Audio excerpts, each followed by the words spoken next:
بسم اللہ الرحمن الرحیم۔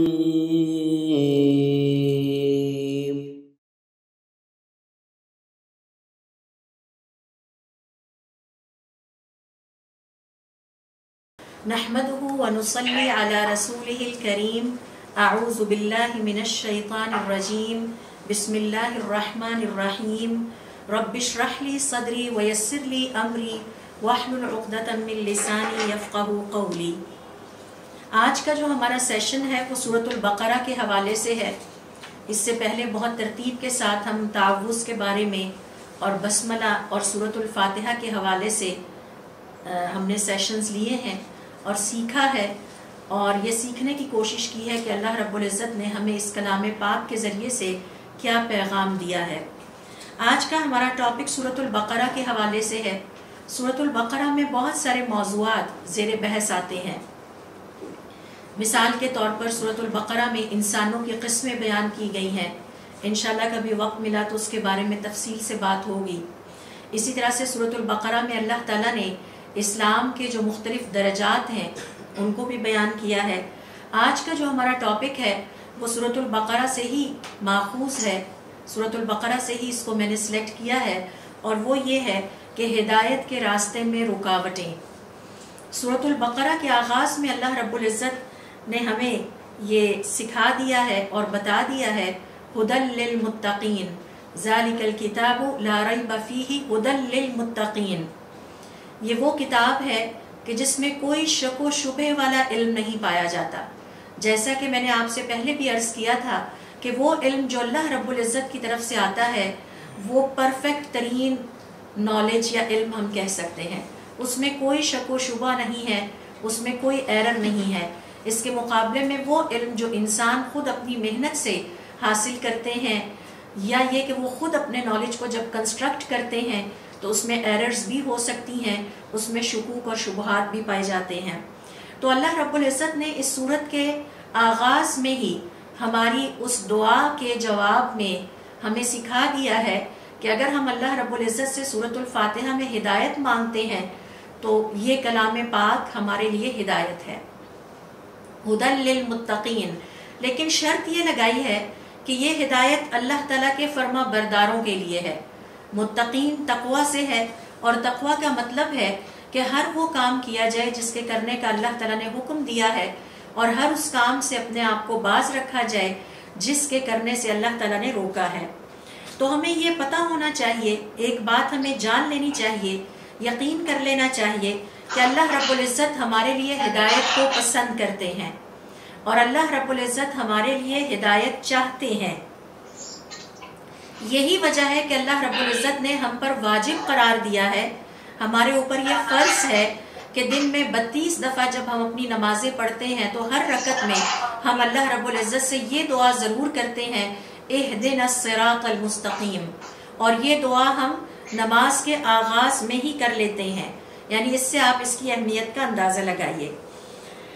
اب چونکہ یہ دعا ہم اللہ رب العزت سے مانگتے ہیں اور ہمیں سکھایا گیا ہے کہ سورۃ الفاتحہ میں ہم اللہ رب العزت سے یہ دعا مانگے، لہٰذا اس کا جواب ہمیں سورۃ البقرہ میں ملتا ہے، جب اللہ رب العزت اس سورت کا آغاز کرتے ہوئے فرماتے ہیں ذالک الکتاب لا ریب فیہ ھدی للمتقین۔ اگر تم ہدایت چاہتے ہو تو اللہ رب العزت کی فرما برداری کا راستہ اختیار کرو۔ اللہ تعالیٰ کی نافرمانیاں کر کے ہدایت نہیں حاصل ہو سکتی، یہ بات طے شدہ ہے، اور یہ میسج ہمیں سورۃ البقرہ میں دے دیا گیا ہے۔ اس سے پہلے کہ ہم دیکھیں کہ سورۃ البقرہ کے جو موضوعات میں سے ایک موضوع میں نے سلیکٹ کیا ہے، اور وہ یہ ہے کہ ہدایت کے راستے میں ہماری وہ کون سی عادتیں ہیں، ہمارے وہ کون سے بیہیویئرز ہیں، اور ہمارے کون سے ایسے طریقہ کار ہیں جو کہ ہدایت کے حصول میں رکاوٹ کا باعث بنتے ہیں، اور اللہ رب العزت نے بہت تفصیل کے ساتھ سورۃ البقرہ میں ان کو بیان کر دیا۔ آئیے ذرا دیکھتے ہیں کہ سورۃ البقرہ کے کچھ سیلینٹ فیچرز کیا ہیں، ہمیں اس میں کیا میسیجز ملتے ہیں۔ تو نمبر 1 کہ اللہ رب العزت نے خود بیان کر دیا کہ ہمارا یہ جو قرآن کریم ہے، یہ جو کلام پاک اللہ رب العزت نے ہم پہ نازل فرمایا ہے، یہ ہدایت ہے، جیسا کہ سورۃ البقرہ کی آیت نمبر 2 میں ہی بیان فرما دیا ھدی للمتقین۔ اگر ہدایت پانا چاہتے ہو تو اللہ رب العزت کی مکمل فرما برداری، کمپلیٹ سبمیشن ٹو اللہ سبحانہ و تعالی، یہ رویہ اختیار کرنا ہوگا، تو پھر اس کلام پاک سے ہمیں ہدایت ملے گی۔ یہ نہیں فرمایا ہدی للمسلمین کہ تمام مسلمانوں کے لیے ہدایت ہے،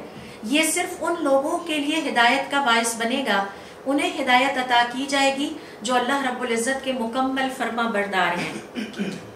اللہ رب العزت نے سورۃ البقرہ میں انسانوں کی قسمیں بیان کی ہیں ہدایت کے اعتبار سے، لہٰذا ہم دیکھتے ہیں کہ وہ لوگ جو ظاہری اور باطنی طور پر ہدایت پا گئے، اللہ رب العزت نے انہیں ایک لقب دیا ہے اور وہ ہے مؤمنون، صاحب ایمان۔ اور وہ لوگ جنہوں نے ظاہری اور باطنی طور پر ہدایت کو تسلیم کرنے سے انکار کر دیا اور ہدایت کو حاصل کرنے کی کوشش نہیں کی، انہیں یہ لقب دیا گیا کہ وہ کفار ہیں۔ اور تیسری قسم ان انسانوں کی ہے ہدایت کے اعتبار سے کہ جنہوں نے ظاہری طور پر ہدایت کو قبول کر لیا لیکن باطنی طور پر اس کو تسلیم نہیں کیا، اور باطنی طور سے مراد یہ ہے کہ دل سے اس کو تسلیم نہیں کیا، اور یہ وہ لوگ ہیں کہ جنہیں اللہ رب العزت نے سورۃ البقرہ میں منافقون کہا ہے۔ تو ہدایت کے اعتبار سے انسانوں کی 3 قسمیں بنتی ہیں، مومن جو ظاہری اور باطنی طور پر ہدایت یافتہ ہیں، دل سے محبت رکھتے ہیں اللہ تعالیٰ کے اس پیغام سے اور اس دین سے، اور دل سے اور ظاہری طور پر بھی اللہ رب العزت کے لیے مکمل فرما برداری کا مظاہرہ کرنے کے لیے تیار ہیں۔ اور پھر وہ لوگ یا وہ انسان ہدایت کے اعتبار سے جنہوں نے ظاہری طور پر بھی اللہ رب العزت کی مکمل فرما برداری سے انکار کر دیا اور باطنی طور پر بھی وہ دین اسلام سے بغض رکھتے ہیں، یہ کفار کہلاتے ہیں۔ اور تیسری قسم منافقوں کی ہے کہ جو ظاہری طور پر اللہ رب العزت کی ہدایت کے متلاشی نظر آتے ہیں لیکن دل سے وہ اس ہدایت سے، اسلام کے اس پیغام سے محبت نہیں رکھتے، انہیں اللہ تعالیٰ نے منافق کہا ہے۔ تقریباً سورۃ البقرہ کو اگر بہت تفصیل کے ساتھ، تسلی کے ساتھ اس کا مطالعہ کیا جائے تو آپ کو اس میں 50 کے قریب ایسی انسانی غلطیوں کا تذکرہ ملتا ہے کہ جو ہدایت کے حصول کے راستے میں رکاوٹ بنتی ہیں، اور آج کے اس سیشن میں ہم ان میں سے چند کو سیکھنے کی کوشش کریں گے۔ تو آج آپ اس اینگل سے سورۃ البقرہ کو آئندہ پڑھیں گے، اس پر غور و فکر کریں گے اور تلاش کرنے کی کوشش کریں گے کہ وہ کون سی ایسی غلطیاں ہیں جو انسانوں سے سرزد ہوتی ہیں اور جس کے نتیجے میں وہ مومنین کے درجے تک نہیں پہنچ پاتے۔ پھر اسی طرح سے سورۃ البقرہ میں اللہ رب العزت نے ان تمام مینز کا، ان تمام اسباب اور وسائل کا بھی ذکر کر دیا ہے کہ جن کے ذریعے سے ہم ہدایت کو پا سکتے ہیں۔ اور اگر کسی شخص کو یہ خواہش ہے یا وہ یہ خواہش رکھتا ہے کہ وہ اللہ رب العزت کی اس ہدایت سے فیضیاب ہو تو اسے چاہیے کہ ان تمام وسائل کو اپنی زندگی میں استعمال کرے۔ پھر دیکھیے کہ یہ جو لفظ ہے ہدا یا ہدایت، یہ تقریباً مختلف ڈیریویشنز کے ساتھ، یعنی ایک روٹ ورڈ ہے ہدا اور اس سے پھر مختلف جو ڈیریویشنز آئی ہیں وہ تقریباً 30 دفعہ سورۃ البقرہ میں ذکر کی گئی ہیں۔ مثال کے طور پر یہتدون،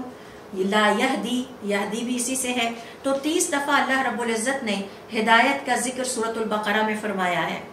پھر اسی طرح سے دیکھیے سورۃ البقرہ میں ان واقعات کو بھی بیان کر دیا اور ان شخصیات کو بھی ہائی لائٹ کر دیا گیا ہے کہ جن کا تعلق کسی نہ کسی اعتبار سے ہدایت کے ساتھ ہے، اور یہ آگے چل کے ہم تفصیل کے ساتھ دیکھیں گے۔ پھر سورۃ البقرہ میں اللہ رب العزت نے بہت تعریف بیان کی ہے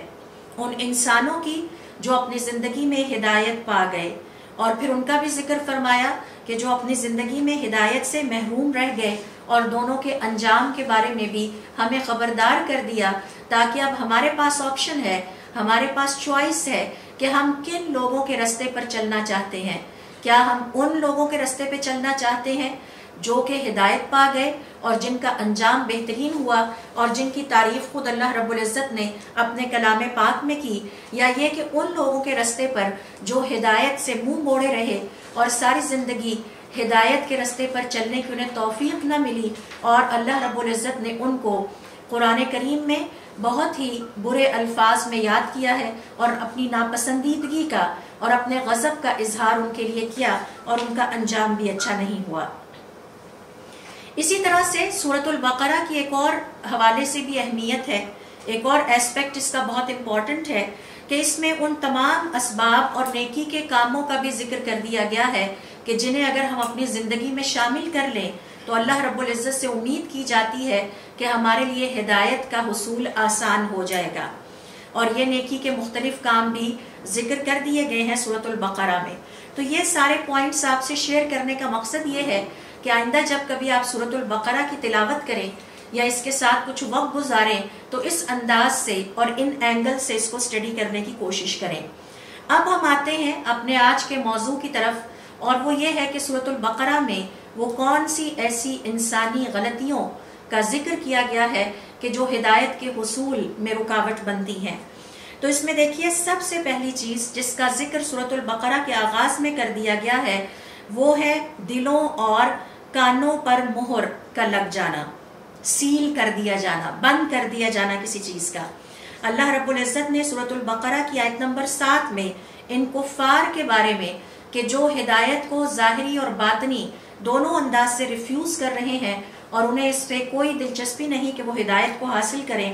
ان کے بارے میں فرماتے ہیں ختم اللہ علی قلوبہم،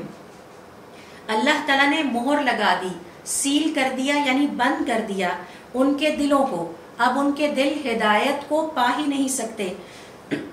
وعلی سمعہم، اور اسی طرح سے ان کے کانوں کو بھی مہر لگا دی. تو ہم کب مہر لگاتے ہیں کسی چیز کو؟ جب ہم سیل کرتے ہیں، اس کو مکمل طور پہ بند کرنا چاہتے ہیں. وعلی ابصارہم، اور ان کی آنکھوں پر غشاوۃ، پردہ ڈال دیا. وَلَهُمْ عَذَابٌ عَظِيمٌ، اور ان کے لیے آخرت کی زندگی میں بھی بہت ہی بڑا عذاب اور عظیم عذاب ہوگا. مفسرین کرام کا کہنا ہے کہ یہاں غور کیجئے، اللہ رب العزت نے 2 طرح کی سزائیں ان کفار کے لیے بیان کی ہیں، اور ظاہر ہے کہ یہ سزائیں صرف ان کفار ہی کے لیے نہیں بلکہ جو بھی ان کے طور طریقے اختیار کرے گا،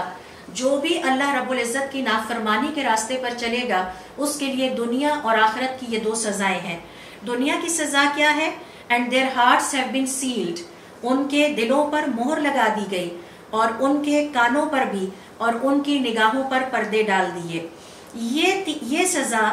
جو ہے یہ دنیا سے متعلق ہے. اور آپ نوٹ کیجئے کہ یہ جو تینوں آرگنز ہیں، لائک یہ جو ہارٹ کا یہاں پہ ذکر آیا ہے،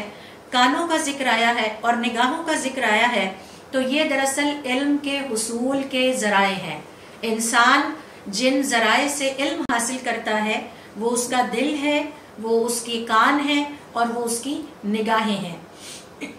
تو یہ تینوں اللہ رب العزت کی طرف سے بند کر دیے گئے ہیں. اب ان تک علم کی اور حکمت کی اور سمجھداری کی کوئی بات نہیں پہنچے گی، اور یہ اپنے لیے کبھی بھی اپنی زندگی میں اچھا فیصلہ نہیں کر پائیں گے. اور آخرت کی زندگی میں ان کے لیے کیا عذاب ہے؟ وَلَهُمْ عَذَابٌ عَظِيمٌ، اس سے بھی کہیں زیادہ بڑا عذاب ان لوگوں کے لیے ہے. دوسرے نمبر پر دیکھیے کہ ہدایت کے راستے میں جو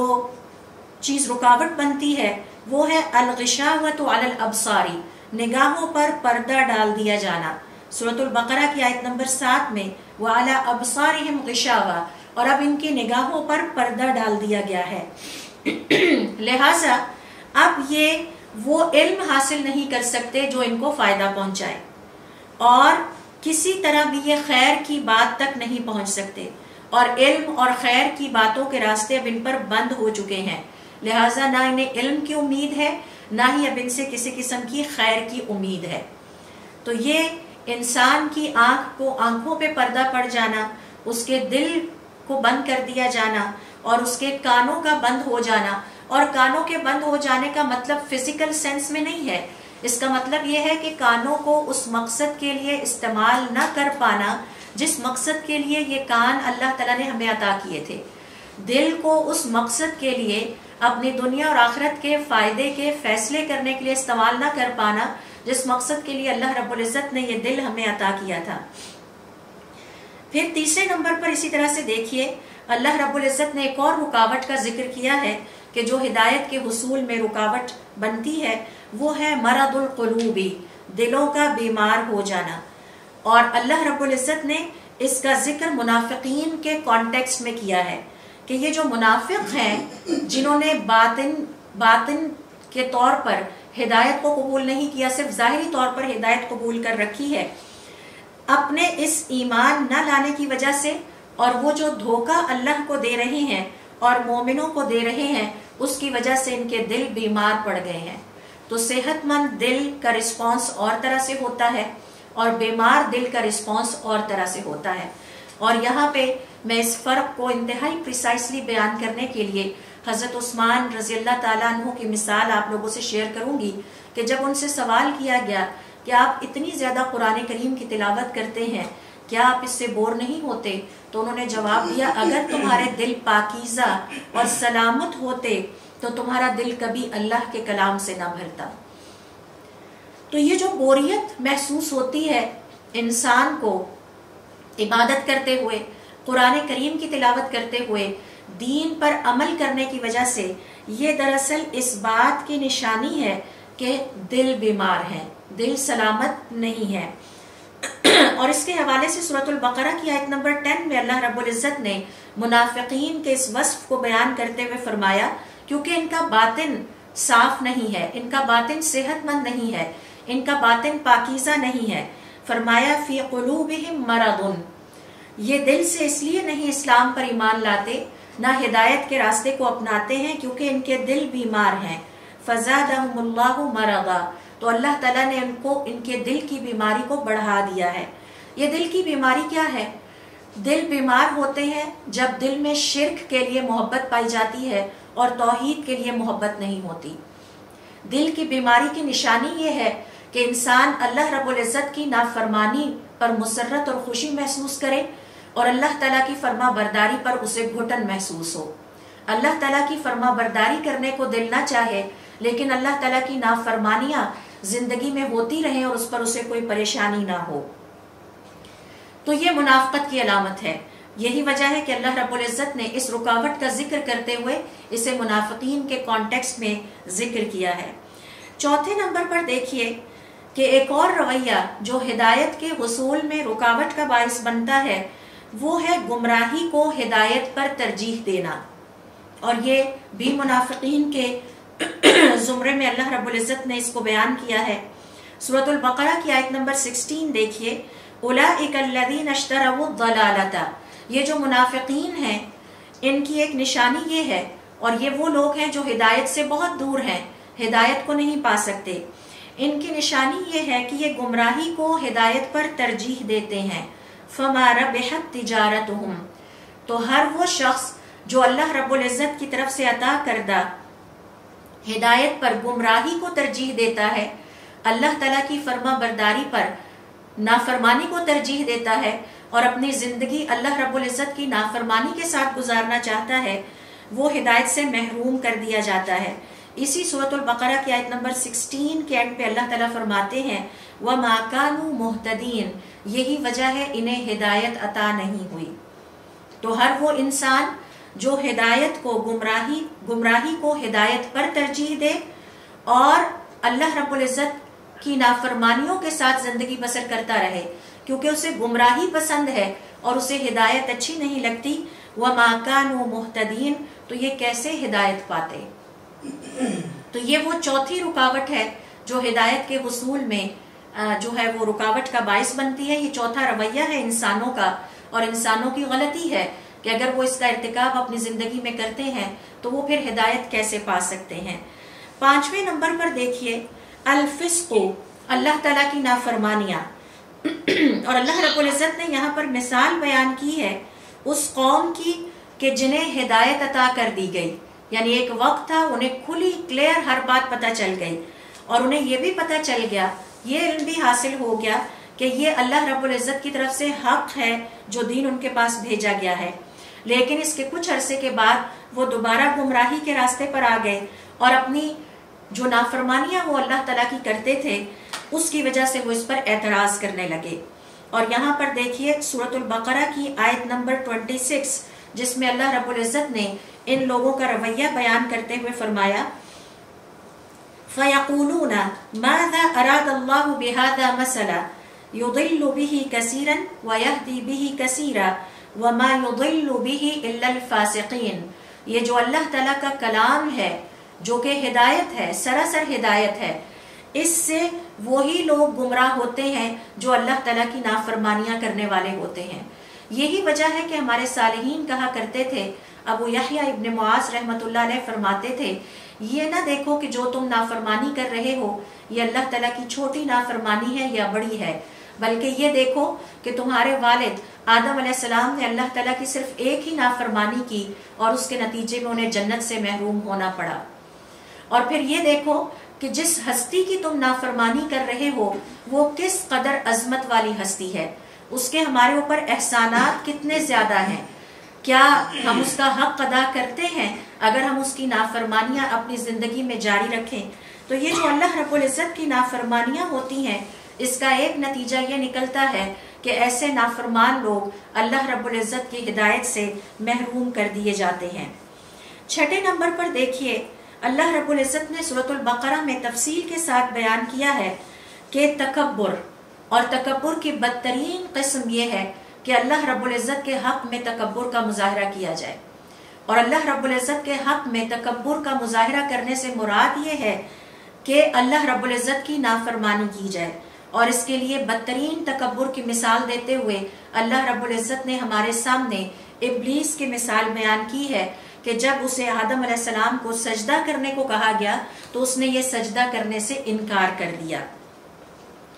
سورۃ البقرہ کی آیت نمبر 34 میں اللہ رب العزت فرماتے ہیں وَإِذْ قُلْنَا لِلْمَلَائِكَةِ اسْجُدُوا، اور جب ہم نے فرشتوں سے کہا کہ اب تم سب سجدہ کرو لِآدَمَ، آدم علیہ السلام کو، فَسَجَدُوا، تو سب نے سجدہ کیا، الا ابلیسا، سوائے ابلیس کے، ابا، اس نے انکار کر دیا، واستکبر، اور تکبر کا مظاہرہ کیا۔ تو اللہ رب العزت کی نافرمانی تکبر ہے، وکان من الکافرین، اور وہ کافروں میں سے ہو گیا، یعنی ہدایت سے محروم ہو گیا۔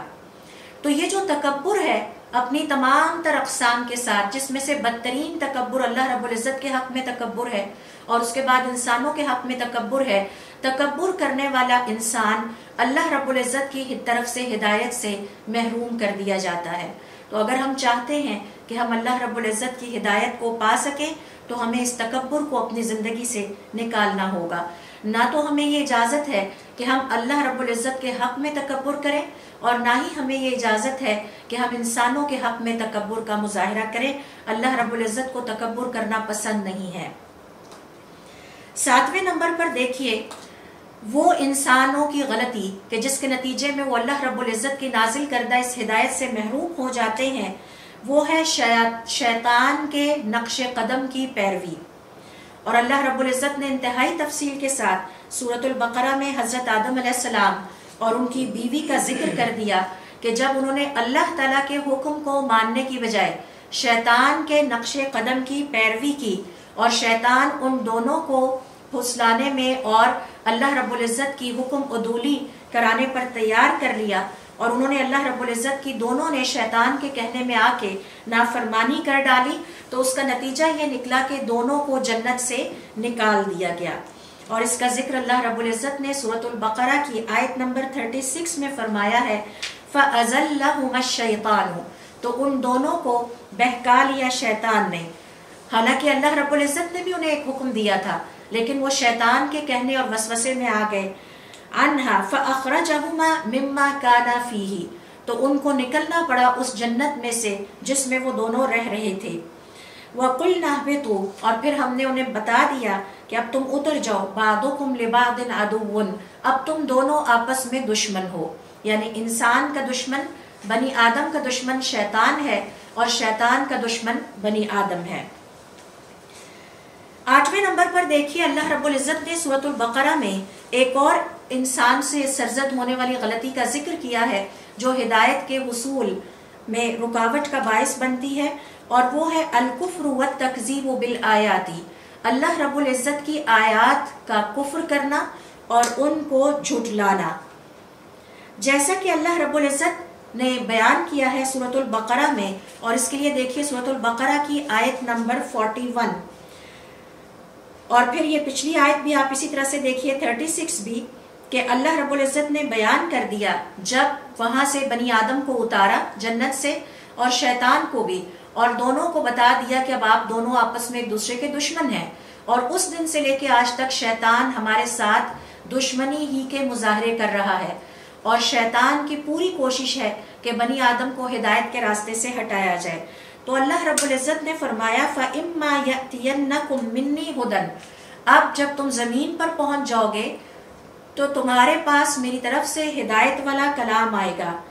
فَمَن تَبِعَ هُدَايَ، تو جس نے میری ہدایت کی پیروی کر لی، یعنی جس نے اس قرآن کریم کی پیروی کر لی، فَلَا خَوْفٌ عَلَيْهِمْ وَلَا هُمْ يَحْزَنُونَ، تو ایسے لوگ خوف سے بھی آزاد ہو جائیں گے اور کسی قسم کا غم نہ دنیا میں اٹھائیں گے اور نہ آخرت میں اٹھائیں گے۔ لہٰذا وہ لوگ جو ہدایت کی پیروی کرنے والے ہیں، وہ جو اس کلام پاک کی ہدایت کرنے والے ہیں، جو اللہ رب العزت کے فرما بردار ہیں، وہ ہدایت پا جائیں گے۔ وَالَّذِينَ كَفَرُوا وَكَذَّبُوا بِآيَاتِنَا، اس کے مقابلے میں جنہوں نے ہماری آیات کا انکار کیا، ہمارے پیغام کا انکار کیا، اس کو تسلیم نہیں کیا، اس پر عمل نہیں کیا، اولئک اصحاب النار، یہ لوگ آگ میں جائیں گے۔ تو یہ ہدایت سے محروم کر دیے گئے، اور ان کا آخرت میں جو اللہ رب العزت نے عذاب رکھا ہے وہ یہ کہ آگ میں جائیں گے۔ 9ویں نمبر پر دیکھیے دنیا کی محبت۔ دنیا کی محبت انسان کو ہدایت کے راستے پر چلنے سے روکتی ہے۔ سورۃ البقرہ کی آیت نمبر 41 میں اللہ رب العزت کا ارشاد ہے وَلَا تَشْتَرُوا بِآيَاتِي ثَمَنًا قَلِيلًا، میری آیات کو تھوڑی قیمت کے بدلے میں جو ہے وہ بیچ نہ ڈالنا یا اس کی قیمت نہ وصول کر لینا۔ تو مسلمان کا کام یہ ہے کہ وہ اپنی دنیا قربان کر دے لیکن آخرت بچا لے۔ مسلمان کی شان یہ نہیں ہے کہ وہ اپنی دنیا بنانے کے لیے اپنی آخرت کو برباد کر دے۔ پھر فرمایا وَإِيَّايَ فَاتَّقُونِ، اور مجھ سے ڈرتے رہنا۔ 10ویں نمبر پر اللہ رب العزت نے ذکر کیا ہے ایک اور رکاوٹ کا کہ جب حق اور باطل کو مکس کر دیا جائے تاکہ کلیئرٹی نہ رہے، کیونکہ ہدایت کا مقصد یہ ہے کہ حق کو واضح کیا جائے۔ یہ کام گھروں میں مائیں بھی کر سکتی ہیں، حق اور باطل کو مکس اپ کر دیں۔ یہ کام ریلیجیس لیڈرشپ بھی کر سکتی ہے۔ یہ کام اساتذہ بھی کر سکتے ہیں کہ حق اور باطل کو اس طرح سے مکس کر ڈالیں کہ پتہ نہ چلے کہ حق کیا ہے اور باطل کیا ہے۔ اور اس کے بارے میں سورۃ البقرہ کی آیت نمبر 42 میں اللہ رب العزت نے فرمایا وَلَا تَلْبِسُوا الْحَقَّ بِالْبَاطِلِ، حق اور باطل کو مکس اپ نہ کرنا تاکہ دین اسلام کلیئر نہ رہے اور جو اس پہ عمل کرنے والے ہیں وہ کنفیوژن کا شکار رہیں۔ تو ایسا کرنے والے لوگ بھی ہدایت سے محروم کر دیے جاتے ہیں۔ 11ویں نمبر پر دیکھیے حق کو چھپانا۔ حق بات کیا ہے؟ جب اس کا پتہ چل جائے تو پھر اس کو چھپایا جائے۔ اور سورۃ البقرہ کی آیت نمبر 42 میں اللہ رب العزت نے اس کا ذکر کیا وَتَكْتُمُ الْحَقَّ وَأَنْتُمْ تَعْلَمُونَ، اور تم حق کو چھپاتے ہو حالانکہ تمہیں پتہ ہے کہ حق کیا ہے۔ مثال کے طور پر ایک ماں اپنے گھر میں اپنے بچوں کو سچ بولنے کی تعلیم نہ دے حالانکہ اسے پتہ ہے کہ سچ بولنا حق ہے اور ہمارے دین کا یہ ہمارے لیے ایک بہت اہم حکم ہے۔ اسی طرح سے ایک ماں اگر گھر میں اپنے بچوں کو نماز پڑھنے کا نہیں کہتی حالانکہ اسے پتہ ہے کہ حق یہی ہے اور وہ اس حوالے سے لاپرواہی اور کوتاہی کا مظاہرہ کرتی ہے، یا یہ کہ کوئی بھی حق بات کہنے سے اپنے آپ کو باز رکھا جائے، تو ایسا شخص بھی اور ایسا انسان بھی ہدایت سے محروم کر دیا جاتا ہے۔ 12ویں نمبر پر دیکھیے اللہ رب العزت کی آیات اور اس کے دین سے منہ موڑ لینا، ایسے ہو جانا کہ جیسے ہمیں پتہ ہی نہیں کہ یہ ہمارا دین ہے، اجنبی بن جانا۔ اور اس حوالے سے سورۃ البقرہ کی آیت نمبر 64 میں اللہ رب العزت کا ارشاد ہے ثُمَّ تَوَلَّيْتُم مِّن بَعْدِ ذَلِكَ، اس دین کے آ جانے کے بعد تم نے منہ موڑ لیا، ایسے ہو گئے جیسے تمہیں اس دین کا پتہ ہی نہیں ہے، یہ تمہارے لیے بالکل اجنبی تھا۔ فَلَوْلَا فَضْلُ اللَّهِ عَلَيْكُمْ، اگر اللہ رب العزت کا فضل تم پر نہ ہوتا، وَرَحْمَتُهُ، اور اس کی رحمت نہ ہوتی، لَكُنْتُم مِّنَ الْخَاسِرِينَ، تو تم خسارہ پانے والوں میں سے ہو جاتے۔ 13ویں نمبر پر دیکھیے انسانوں سے جو غلطیاں سرزد ہوتی ہیں اور پھر وہ غلطیاں ہدایت کے حصول کے راستے میں رکاوٹ بنتی ہیں، ان میں سے ایک ہے لڑائی جھگڑا اور بحث کرنا، اور اتنی بحث کرنا کہ مسائل کو الجھاتے چلے جانا۔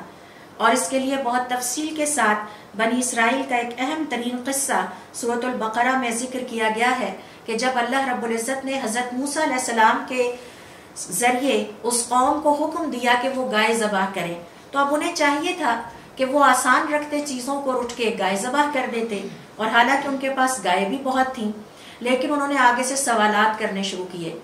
اور اس حکم کو ٹالنے کے طریقے اختیار کرنے لگے، اور سوالات کرتے چلے گئے، جو کہ اللہ رب العزت کو سخت ناپسند ہے کہ بے جا بحث کی جائے اور بے جا سوالات کیے جائے، یہاں تک کہ ان کے لیے اس طرح کی گائے تلاش کرنا مشکل ہوتا چلا گیا۔ تو یہ وہ رویہ ہے جو ہدایت کے حصول میں رکاوٹ کا باعث بنتا ہے، اور اس کو بھی اللہ رب العزت نے سورۃ البقرہ میں پوائنٹ آؤٹ کیا ہے کہ خواہ مخواہ کی بحث کر کے معاملات کو پیچیدہ کرتے چلے جانا یہ ہدایت کے حصول میں رکاوٹ کا باعث بنتا ہے۔ نمبر 14 پہ دیکھیے، اللہ رب العزت کے کلام میں تحریف کرنا یعنی ڈسٹورشن کرنا، اس کے کانٹینٹس میں چینجز کر دینا، اس کے انٹرپریٹیشنز کو اپنی مرضی اور اپنی خواہش کے مطابق کرنا۔ اس حوالے سے سورۃ البقرہ کی آیت نمبر 75 دیکھیے، جس میں اللہ رب العزت فرماتے ہیں اَفَتَطْمَعُونَ أَن يُؤْمِنُوا لَكُمْ، کیا تم یہ امید رکھتے ہو کہ یہ تم پر ایمان لے آئیں گے؟ وَقَدْ كَانَ فَرِيقٌ مِّنْهُمْ، جبکہ ان میں سے ایک گروہ يَسْمَعُونَ كَلَامَ اللَّهِ، اللہ تعالیٰ کا کلام سنتا تھا، ثُمَّ يُحَرِّفُونَهُ، پھر وہ اس میں تحریف کر ڈالتے، اس کو ڈسٹورٹ کر ڈالتے، مِن بَعْدِ مَا عَقَلُوهُ، پوری طرح سمجھنے کے بعد، وَهُمْ يَعْلَمُونَ، اور وہ جان بوجھ کر یہ سب کچھ کرتے تھے۔ تو اللہ رب العزت کے بیان کردہ احکامات اور اس دین کی اپنی مرضی کے مطابق تعبیر اور تشریح کرنا اور اپنی مرضی سے اس میں تبدیلی کر دینا، جس سے دوسرے بھی مس گائیڈ ہوں اور اپنے آپ کو بھی ہدایت کے راستے سے انسان ہٹاتا چلا جائے، یہ وہ رویہ ہے جو ہدایت کے حصول میں رکاوٹ کا باعث بنتا ہے۔ 15ویں نمبر پر دیکھیے، اللہ رب العزت نے ذکر کیا ہے کہ کتاب کے کچھ حصے پر ایمان لے آنا، کتاب کے کچھ حصے پر تو عمل کرنا، اور کچھ حصے پر ایمان نہ لانا اور اس کا انکار کر دینا اور اس پر عمل نہ کرنا۔ مثال کے طور پر ہم اس بات پر تو عمل کر لیں کہ ہم نمازیں قائم کر لیں، ہم روزے بھی رکھ لیں، لیکن جب کاروبار اور بزنس کی بات آئے تو ہم سود والی آیات کو اگنور کر ڈالیں اور ان پر عمل نہ کریں۔ یہ وہ رویہ ہے جس کے نتیجے میں انسان ہدایت سے محروم کر دیے جاتے ہیں۔ اور اس کے لیے دیکھیے سورۃ البقرہ کی آیت نمبر 85، جس میں اللہ رب العزت فرماتے ہیں اَفَتُؤْمِنُونَ بِبَعْضِ الْكِتَابِ وَتَكْفُرُونَ بِبَعْضٍ، کیا اب تم کتاب کے کچھ حصوں پر ایمان لاؤ گے اور کچھ حصوں کا انکار کرو گے؟ فَمَا جَزَاءُ مَن يَفْعَلُ ذَلِكَ، تو جو شخص ایسا کرتا ہے اس کا صرف یہی بدلہ ہو سکتا ہے، منکم، تم میں سے، الا خزی فی الحیات الدنیا، سوائے اس کے کہ اسے دنیا کی زندگی میں بھی رسوا کر دیا جائے، ویوم القیامت، اور قیامت والے دن، یردون الی اشد العذاب، اس سے بھی زیادہ سخت عذاب کی طرف انہیں پلٹایا جائے گا، وما اللہ بغافل عما تعملون، اور اللہ تعالیٰ تمہارے عملوں سے غافل نہیں ہے۔ وہ تمہارے ظاہر کو بھی دیکھتا ہے، وہ تمہارے باطن کو بھی جانتا ہے، وہ تمہارے سینے کے رازوں کو بھی جانتا ہے کہ تمہارے دل اور دماغ میں اس وقت کیا چل رہا ہے۔ 16ویں نمبر پر دیکھیے، سورۃ البقرہ میں ایک اور رکاوٹ کے بارے میں اللہ رب العزت نے بیان کرتے ہوئے فرمایا کہ یہ بھی ہدایت کے حصول میں رکاوٹ ہے، اور وہ ہے حسد۔ حسد ایک ایسا جذبہ ہے کہ جس کے نتیجے میں حسد کے کرنے والا اللہ تعالیٰ کی ہدایت سے محروم کر دیا جاتا ہے۔ سورۃ البقرہ کی آیت نمبر 109 دیکھیے، جہاں اللہ تعالیٰ فرماتے ہیں وَدَّ كَثِيرٌ مِّنْ أَهْلِ الْكِتَابِ، اہل کتاب میں سے میجورٹی یہ چاہتے ہیں لَوْ يَرُدُّونَكُم مِّن بَعْدِ إِيمَانِكُمْ كُفَّارًا، کہ اب تمہیں ایمان کے آ جانے کے بعد کافر کر دیں، حَسَدًا مِّنْ عِنْدِ أَنفُسِهِمْ، کیونکہ یہ تمہارے دشمن ہیں، یہ تمہارے خلاف اپنے دل میں حسد رکھتے ہیں، مِّن بَعْدِ مَا تَبَيَّنَ لَهُمُ الْحَقُّ، کیونکہ اب انہیں پتہ چل چکا ہے کہ حق کیا ہے۔ تو حسد کسی بھی شکل میں اگر کسی انسان کے دل اور دماغ میں پایا جاتا ہے تو اس کا دل سلامت نہیں ہے، یہ دلوں کی بیماری یا دل کی بیماریوں میں سے ایک بہت بڑی بیماری ہے۔ اور حسد کے ساتھ اگر ہمارا دل سلامت نہیں ہے، اگر ہمارے دل میں یہ بیماریاں پائی جاتی ہیں تو یقین کر لیجئے سورۃ البقرہ کی روشنی میں کہ ہم ہدایت کو کبھی بھی نہیں پا سکتے۔ 17ویں نمبر پر دیکھیے، مساجد کے خلاف پروپیگنڈا کرنا اور اللہ کی مخلوق کو مساجد کی طرف آنے سے روکنا۔ مسجد وہ جگہ ہے جہاں ہم مسلمان اللہ تعالیٰ کی عبادت کرتے ہیں، اگر کوئی شخص مساجد میں کوئی ایسی ایکٹیویٹی یا سرگرمی کر دیتا ہے، جیسا کہ فی زمانہ ہم دیکھتے ہیں کہ دہشت گردی کے خوف سے لوگ مساجد کی طرف نہیں آتے، یا مساجد میں لڑائی جھگڑا اور دین کے حوالے سے بحث اور تکرار اتنی بڑھ جائے، یا کوئی بھی ایسی شکل اختیار کی جائے کہ جس کے نتیجے میں لوگ مسجد کی طرف آنے سے گھبرائیں، تو یہ بھی ایک ایسی غلطی ہے کہ جس کا ارتکاب کرنے والا اللہ رب العزت کی ہدایت سے محروم کر دیا جاتا ہے۔ سورۃ البقرہ کی آیت نمبر 114 میں اللہ رب العزت کا ارشاد ہے، وَمَنْ أَظْلَمُ، اس سے زیادہ بڑھ کر ظالم کون انسان ہو سکتا ہے، مِمَّن مَنَعَ مَسَاجِدَ اللَّهِ، جو کہ اللہ کے بندوں کو اللہ کی مسجدوں میں آنے سے روکے، أَن يُذْكَرَ فِيهَا اسْمُهُ، کہ اس میں اللہ تعالیٰ کا نام لیا جائے، وَسَعَى فِي خَرَابِهَا، اور مسجدوں کو برباد کرنے اور ویران کرنے کے لیے کوششیں کرے، أُولَئِكَ مَا كَانَ لَهُمْ أَن يَدْخُلُوهَا إِلَّا خَائِفِينَ، ان لوگوں کو اتنا خوف زدہ کر کے رکھو کہ اگر یہ مسجدوں کے دشمن مسجدوں میں داخل ہوں تو ڈرتے ہوئے داخل ہوں، لَهُمْ فِي الدُّنْيَا خِزْيٌ، ان کے لیے دنیا کی زندگی میں رسوائی ہے، وَلَهُمْ فِي الْآخِرَةِ عَذَابٌ عَظِيمٌ، اور آخرت میں تو ان کے لیے اور بھی بڑا عذاب ہے۔ تو ذرا تصور کیجئے کہ جس کے بارے میں اللہ تعالیٰ فیصلہ کر دیں کہ یہ رسوا انسان ہے، تو وہ پھر دنیا کی زندگی میں کیسے عزت پا سکتا ہے۔ حقیقی عزت یہ نہیں ہے کہ لوگ ہماری عزت کرتے ہیں، حقیقی عزت یہ ہے کہ کیا اللہ کی نظر میں ہماری عزت ہے یا نہیں ہے۔ اسی طرح سے دیکھیے 18ویں نمبر پر اللہ رب العزت نے ذکر کیا ہے کہ اگر مسلمان یہودیوں اور عیسائیوں کی مشابہت اختیار کرنے لگے اور ان جیسے طور طریقے اپنائیں، ان جیسا لائف سٹائل اختیار کریں، ان کی سیلیبریٹ کرنا شروع کر دیں، تو یہ وہ لوگ ہیں کہ جنہیں اللہ رب العزت کی ہدایت سے محروم کر دیا جائے گا۔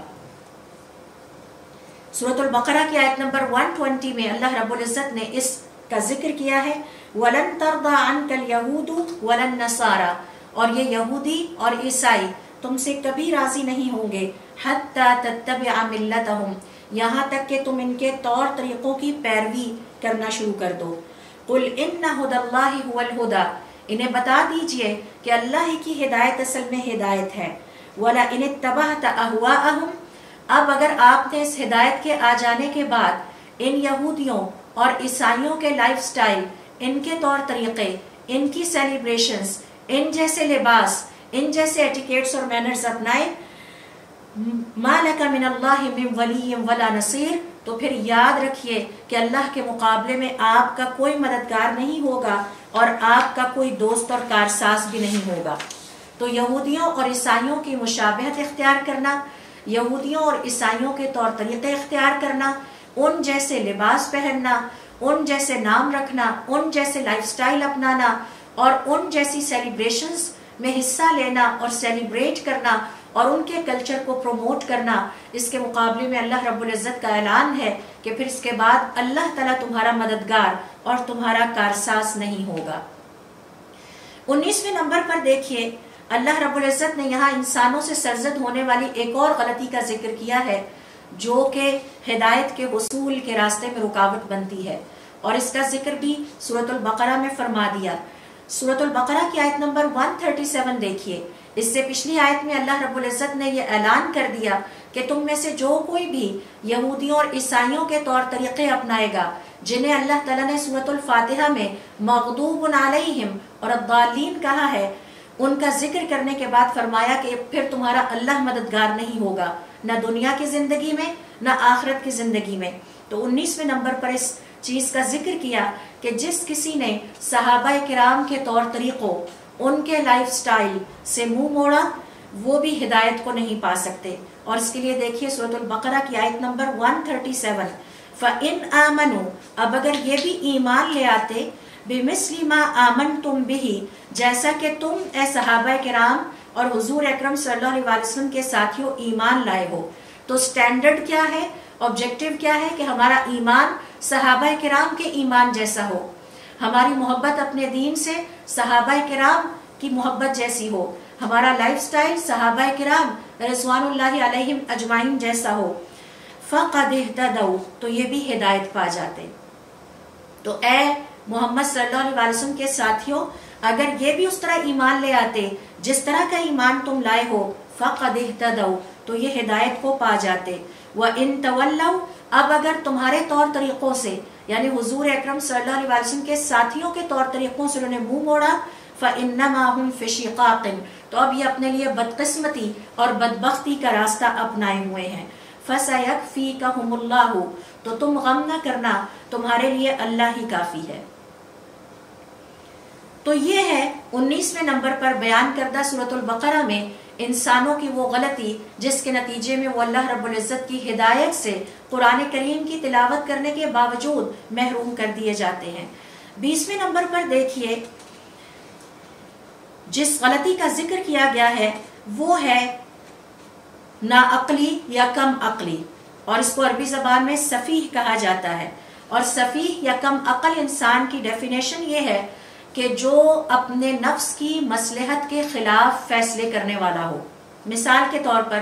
مجھے پتا ہے کہ جنک فوڈ مجھے نقصان پہنچاتی ہے، اس کے باوجود اگر میں جنک فوڈ ہی کھاتی رہوں تو یہ میرے نفس کی مصلحت کے خلاف کیا گیا فیصلہ ہے. اور کم عقل انسان اپنے نفس کی مصلحتوں کے خلاف ہی فیصلہ کرتے ہیں.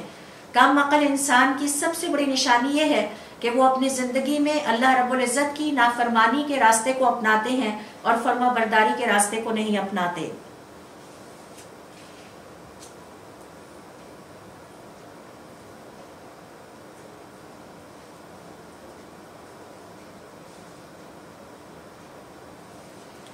لہٰذا ایسے انسانوں کو کم عقل انسان کہا گیا ہے یا سفیہ کہا گیا ہے. پھر اسی طرح سے دیکھیے سورۃ البقرہ کی آیت نمبر 142 میں ان کا ذکر کیا گیا ہے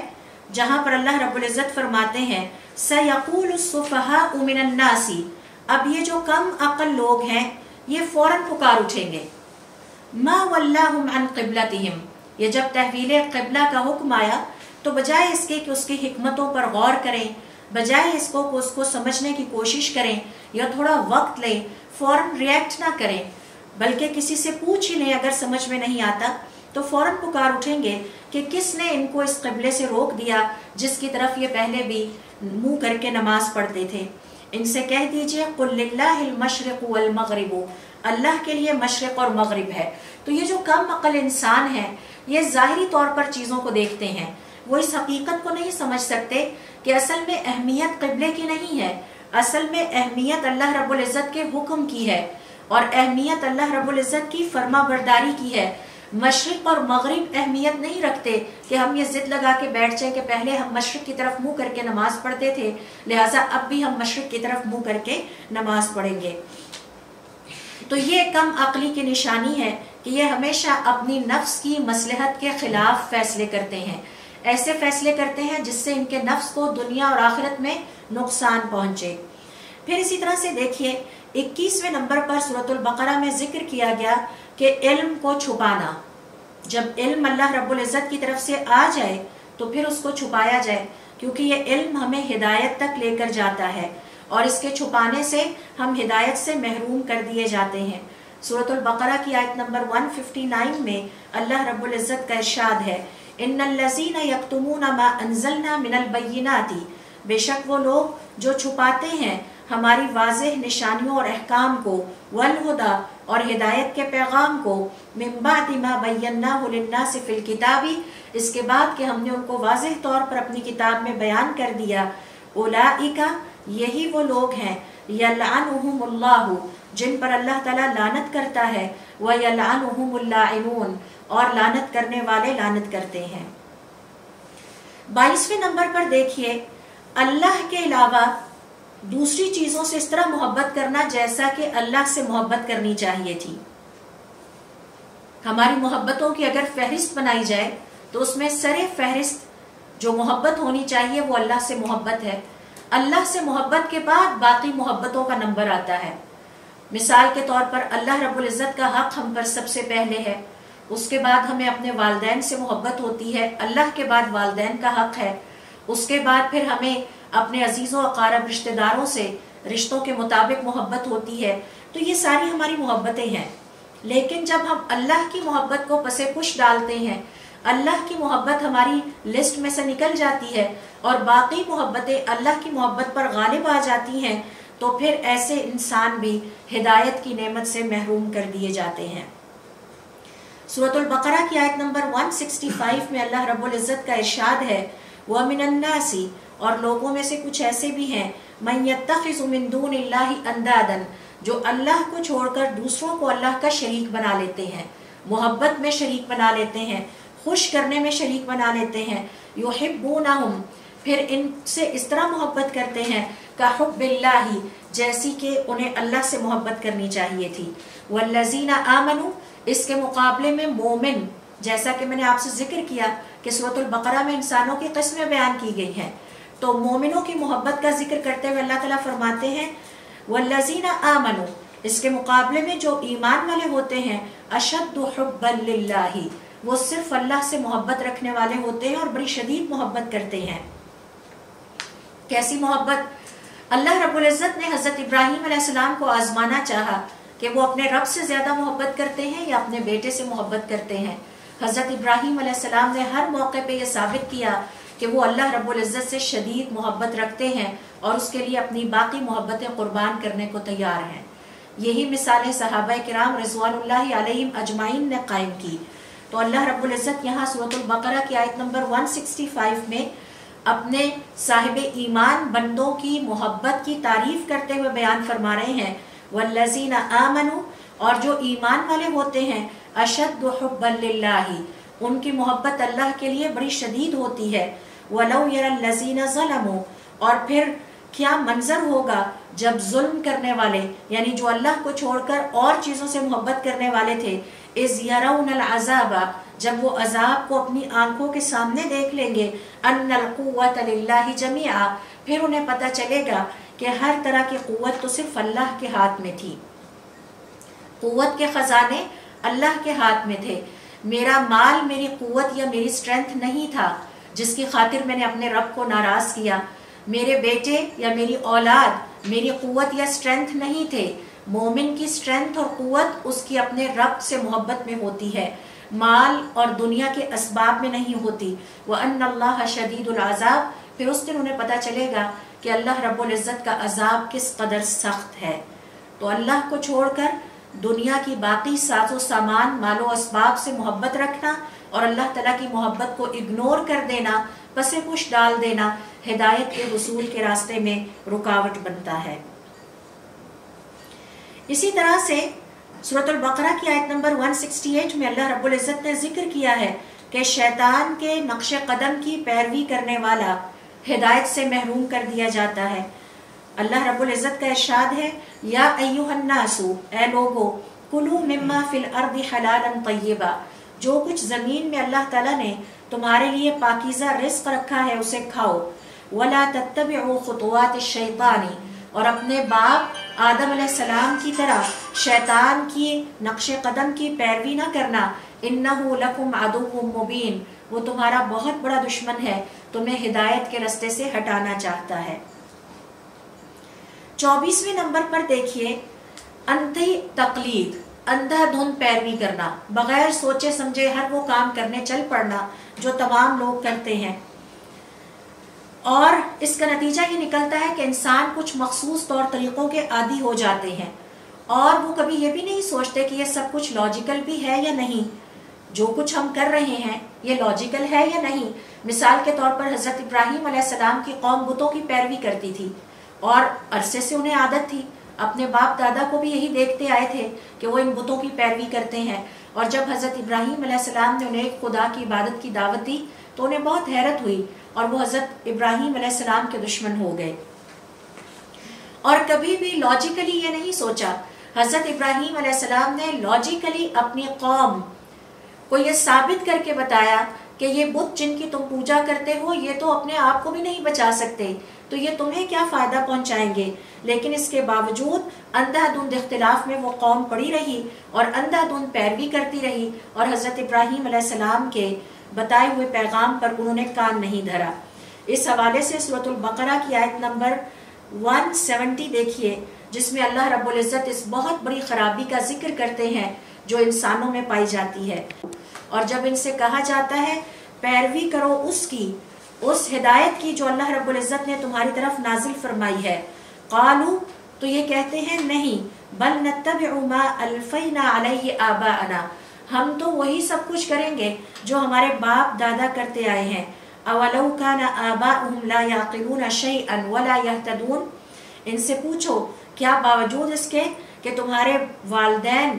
کو یہ دین نہیں پتا تھا، اس توحید کا نہیں پتا تھا اور وہ ہدایت یافتہ نہیں تھے، وہ گمراہی کے راستے پر چلتے رہے، تو کیا تم بھی ہدایت ترک کر کے گمراہی کے راستے پر ہی چلنا چاہتے ہو؟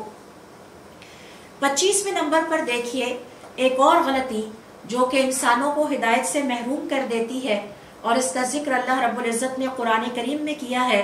اللہ تعالیٰ کی کتاب میں اختلاف کرنا اور کتاب کے کچھ حصے سے کچھ حصے کا جواب دینا۔ اور اس کے بارے میں سورۃ البقرہ کی آیت نمبر 176 میں اللہ رب العزت کا ارشاد ہے، ذَلِكَ بِأَنَّ اللَّهَ نَزَّلَ الْكِتَابَ بِالْحَقِّ،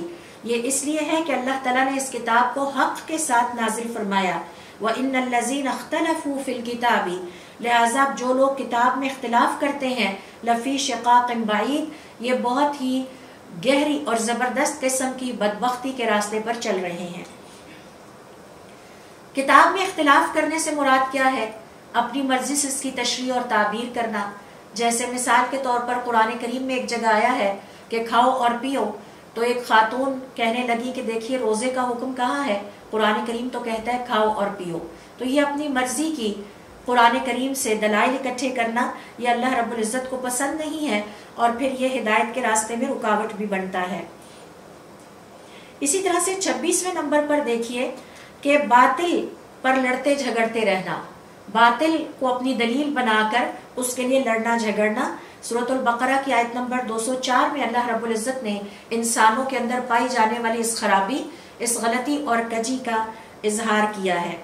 وَمِنَ النَّاسِ، اور لوگوں میں سے، مَن يُعْجِبْكَ قَوْلُهُ فِي الْحَيَاةِ الدُّنْيَا، جن کی دنیا کی زندگی میں آپ کو باتیں بہت پسند آئیں گی، بڑے ماہر ہوں گے ٹیبل ٹاک کے، بڑے اچھے انداز میں ڈائلاگ کرنے والے ہوں گے۔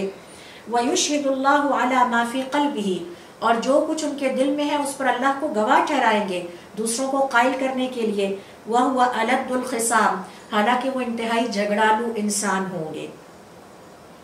لہٰذا باطل دلائل کا سہارا لے کے جھگڑتے رہنا، دین میں بحث کرتے رہنا، دوسروں کو مس گائیڈ کرتے رہنا، اللہ رب العزت کو یہ پسند نہیں ہے، اور یہ ایک اور ایسی غلطی ہے کہ جس کے نتیجے میں انسان اللہ رب العزت کی ہدایت سے محروم کر دیے جاتے ہیں۔ 27 نمبر پر دیکھیے غرور اور تکبر ہدایت کے راستے میں رکاوٹ بنتا ہے، مسلمان کو سیدھے راستے پر چلنے میں مشکل پیش آتی ہے۔ سورۃ البقرہ کی آیت نمبر 206 میں اللہ رب العزت کا ارشاد ہے، وَإِذَا قِيلَ لَهُ، اور جب اس سے کہا جاتا ہے اتق اللہ، اللہ تعالیٰ کے فرما بردار بندے بن جاؤ، اخذتہ العزت بالاسم، تو اس کا غرور اور تکبر، اس کی ایگو اسے مزید گناہ پر اکساتی ہے۔ فحسبہ جہنم، تو ایسے شخص کے لیے جہنم کافی ہے، ولبئس المہاد، اور یہ بہت ہی بدترین ٹھکانہ ہوگا۔ 28ویں نمبر پر دیکھیے صبر نہ کرنا، صبر نہ کر پانا ایک اور ایسی کوالٹی ہے کہ جس کے نتیجے میں انسان ہدایت سے محروم کر دیے جاتے ہیں، اور اس کا ذکر اللہ رب العزت نے سورۃ البقرہ کی آیت نمبر 249 میں کیا ہے۔ ایک طویل قصہ ذکر کیا ہے طالوت کا، کہ جب اللہ تعالیٰ نے حکم دیا کہ اپنے لشکر کو لے کے چلو اور راستے میں اللہ تعالیٰ تمہیں ایک نہر سے آزمائے گا۔ یہ جو اللہ رب العزت نے ہمیں کچھ کام کرنے کا حکم دیا ہے، یہ ہماری آزمائش ہے، ہمارا امتحان ہے۔ تو اسی طرح سے اللہ رب العزت نے طالوت جو تھے ان کے لشکر کو آزمایا کہ راستے میں ایک نہر آئے گی، اور اس کے حوالے سے تمہارا امتحان یہ ہے کہ جو اس نہر میں سے پی لے گا وہ ہمارا ساتھی نہیں ہوگا، اور جو اس میں سے نہیں پیے گا، ہاں تھوڑا سا پانی اپنے ہاتھ میں بھر لے، چلو بھر پانی لے لے تو اس میں کوئی حرج نہیں ہے۔ اب یہ اللہ رب العزت کی طرف سے ایک آزمائش تھی۔ طالوت علیہ السلام نے اپنی قوم کو اس کے بارے میں بتا دیا، اور جب وہ اپنی قوم کو لے کر چلے اور اس نہر کو کراس کیا، تو وہ لوگ جو کہ ایمان لانے والے تھے انہوں نے اپنے سامنے جالوت کا لشکر دیکھا اور جالوت کے لوگ دیکھے، اور پھر اس کے بعد کہنے لگے کہ ہم ان کا مقابلہ نہیں کر سکتے. یعنی اللہ رب العزت کی پیچھے نہر پر نافرمانی کرنے کی وجہ سے ان کے دل میں ان کے دشمن کا روب بیٹھ گیا، وہ صبر نہ کر سکے، اور جس نہر سے انہیں روکا گیا تھا کہ آپ نے اس سے پانی نہیں پینا، انہوں نے اس سے پانی پی لیا، اور اس کا نتیجہ یہ نکلا کہ وہ دشمن کے سامنے کمزور پڑ گئے. جبکہ اس کے مقابلے میں وہ لوگ جو کہ اللہ رب العزت کے فرما بردار تھے اور جانتے تھے کہ اس دنیا کی زندگی سے واپس جا کر ہماری اللہ تعالیٰ سے ملاقات ہونی ہے، انہوں نے ان کی ڈھارس بندائی اور کہا کہ آپ لوگ یہ نہ دیکھیں کہ آپ کے سامنے جالوت کا لشکر تعداد میں زیادہ ہے، اللہ رب العزت نے بسا اوقات کم افراد کو زیادہ بڑے لشکروں پر بھی غلبہ عطا کیا ہے.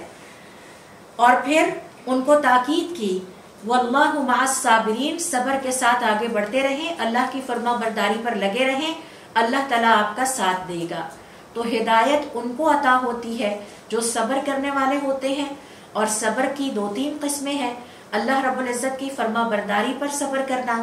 اللہ تعالیٰ کی نافرمانی سے اپنے آپ کو بچانے پر صبر کرنا، اور جو اللہ تعالیٰ کی طرف سے مقدر میں مشکلات اور آزمائشیں آ جائیں ان پر صبر کرنا. تو جو صبر کرتے ہیں وہ ہدایت پا جاتے ہیں، اور جو صبر نہیں کرتے وہ ہدایت سے محروم کر دیے جاتے ہیں. 29 نمبر پر دیکھیے، اللہ رب العزت نے ذکر کیا ہے ایک اور بہت بڑی انسانی غلطی کا جو کہ ہدایت کے حصول میں رکاوٹ کا باعث بنتی ہے، اور وہ ہے ظلم. ظلم ہدایت کے متلاشی اور ہدایت کے درمیان، یعنی ہدایت ہے اور ہدایت تلاش کرنے والے ہیں، ان کے درمیان ظلم رکاوٹ بن کے کھڑا ہو جاتا ہے. کسی بھی قسم کا ظلم، چاہے وہ اللہ کے حق میں ظلم کیا جائے یا وہ انسانوں کے حق میں ظلم کیا جائے، گھر کے افراد آپس میں ایک دوسرے پر ظلم کریں یا ہمسائے ایک دوسرے کے ساتھ ظلم کریں، ایک جگہ کام کرنے والے یا ملنے جلنے والے آپس میں ایک دوسرے پر ظلم اور زیادتی کریں، کسی بھی قسم کی زیادتی اور ظلم کا ارتکاب کرنے والے اللہ رب العزت کی ہدایت سے محروم کر دیے جاتے ہیں. سورۃ البقرہ کی آیت نمبر 258 میں اللہ رب العزت کا ارشاد ہے، واللہ لا یہدی القوم الظالمین، اللہ تعالیٰ ظلم کرنے والوں کو، زیادتی کرنے والوں کو کبھی بھی ہدایت عطا نہیں فرماتا. ابھی یہ بحث مزید آگے جاری رہ سکتی ہے، لیکن ہمارے آج کے سیشن کا چونکہ اب ٹائم ختم ہو گیا ہے، اسی پر ہم اکتفا کرتے ہیں اس دعا کے ساتھ کہ اللہ رب العزت ہمیں ہمت اور توفیق دے کہ ہم اللہ تعالیٰ کے کلام کو سمجھنے کے لیے، اس پر غور و فکر کرنے کے لیے وقت نکالیں، اور پھر اللہ تعالیٰ ہمیں اس پر عمل کرنے کی توفیق عطا فرمائے اور دوسروں تک اس پیغام کو پہنچانے کی توفیق عطا فرمائے. سبحانک اللہم و بحمدک، اشہد ان لا الہ الا انت، استغفرک و اتوب الیک.